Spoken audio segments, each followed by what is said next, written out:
Hello guys, at isang mapagpalang araw po sa inyong lahat. Sana po ay nasa mabuti po kayong kalagayan. Ano man ang iyong ginagawa sa mga oras na ito, ay mapaumaga, tanghali, gabi, ay lagi niyo pong tatandaan mga kaibigan, mga kalingap, ay mag-iingat po tayo palagi. Ito po ako muli, Gerald's TV. Welcome back sa ating Mumunching Talent. At ngayon nga mga kaibigan ay magbibigay lang tayo ng isang maiksing reaction, no? At ito nga po ay patungkol dito kay Taytay Risa, no? Na kung saan po talagang makabagbag damdamin o talagang nakakaawa din po talaga ang sitwasyon niya o naranasan niya sa buhay, no? Simula pa po ng pagkabata hanggang sa nagkaroon siya ng pamilya, no? Ay talagang nakakaawa din po ang kanyang mga naranasan o mga nangyari din sa kanyang buhay. So bago natin umpisan yung mga kaibigan ay kung bago ka pa lamang po dito sa ating channel ay huwag niyo pong kalimutang bisitahin ang channel ni Kalinga Prab, Kuya Bal Santos Matubang, atin na vlogs, at syempre Capron the Vlog, no? Ay bisitahin niyo po ang kanyang channel. Isa pong napakasipag na scouter, no, ng Kalingap, Capron the Vlog. Bisitahin niyo po at syempre suportahan po natin ang kanyang channel. So ito na guys, no, mga Kalingap, ay napanood po natin sa channel ni Capron the Vlog, no. Shoutout po kay Capron the Vlogs. Ay yun, at suportahan po natin, no, ang kanilang channel, Capron the Vlog. Bisitahin niyo po at siyempre suportahan po natin ang kanyang channel. At ngayon nga mga kaibigan ay na-interview po ni Capron the Vlog, no, itong si Tatay Rachel, yung tatay ni Rachel, no, Morales.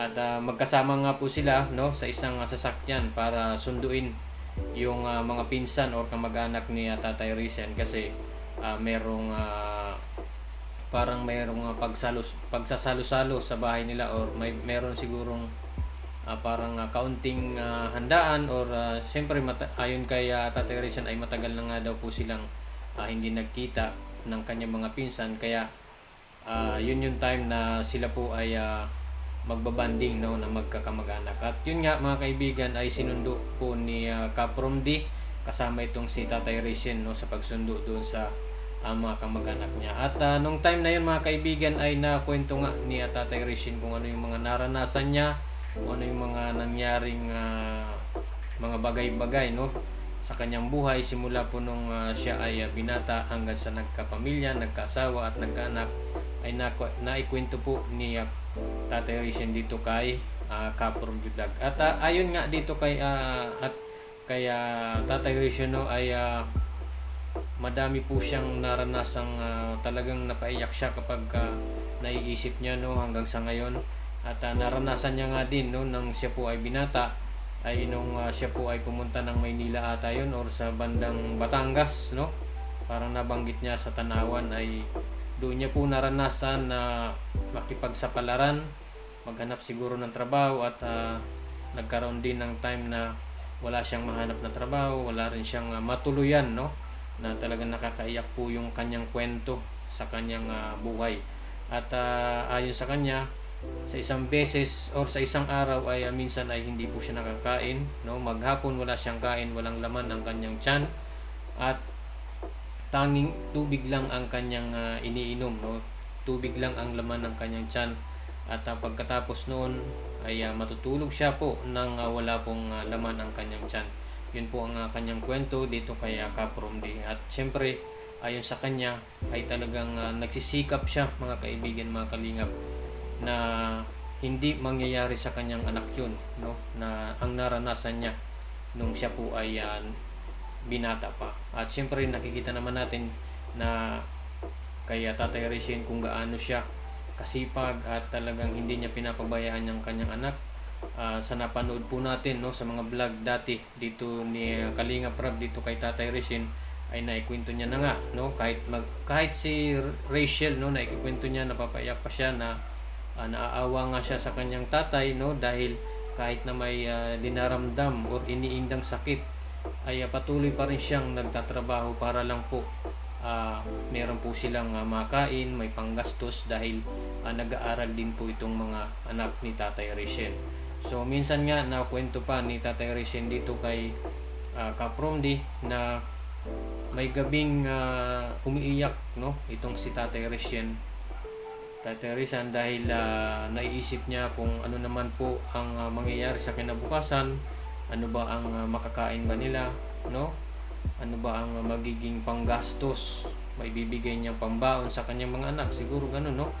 Ay talagang kung ang kwento niya po sa kanyang buhay ay napaka lungkot po at talagang nakakaawa po, no?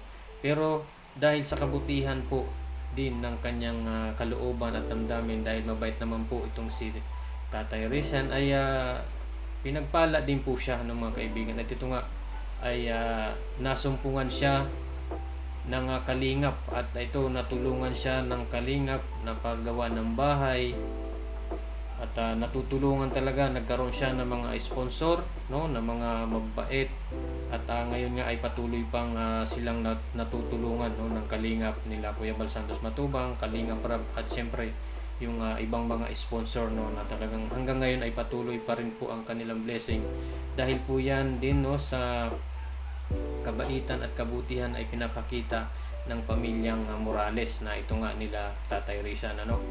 Kaya naman ayon kay Tatay Rizal ay nagpapasalamat po siya ng sobra-sobra dito sa Kalingap at sa lahat po ng tumulong sa kanyang pamilya, dahil kung hindi daw sa kanila ay hindi nila mararanasan or hindi sila magkakaroon ng bahay nga na ganito, no, na napakaganda at maayos na. At makikita mo naman ngayon mga kaibigan, lalo't na itong si Rizal ay meron na rin pong YouTube channel, no, na pwede naman nilang pagkuhanan ng pagkakitaan, kumbaga, no, kapag ito ay sumasahod na. Kaya grabe ang pasasalamat din talaga ni Tatay Rizal dito sa Team Kalingap. So yun lamang po mga kaibigan ang ating reaction ngayon, at syempre kung bago ka pa lamang po dito sa ating channel ay huwag niyo pong kalimutang suportahan, no, at bisitahin po ang channel ni Kaprom D, no. Panoorin niyo po ang kanyang videos, dahil nakaka-inspire din po ang kanyang mga ginagawa, talagang puro pagtulong din, paglingap, at marami na po din siyang na-scout at natulungan ng mga kababayan nating naghihirap at kapos din sa buhay. So bisitahin niyo po mga kaibigan ang kanyang channel, at syempre kinakalingap Rab, Kuya Bal Santos Matubang at Edna Vlogs ay bisitahin niyo po at suportahan niyo po palagi ang kanilang mga videos at channel. So yun lamang po mga kaibigan, maraming salamat sa inyong panonood.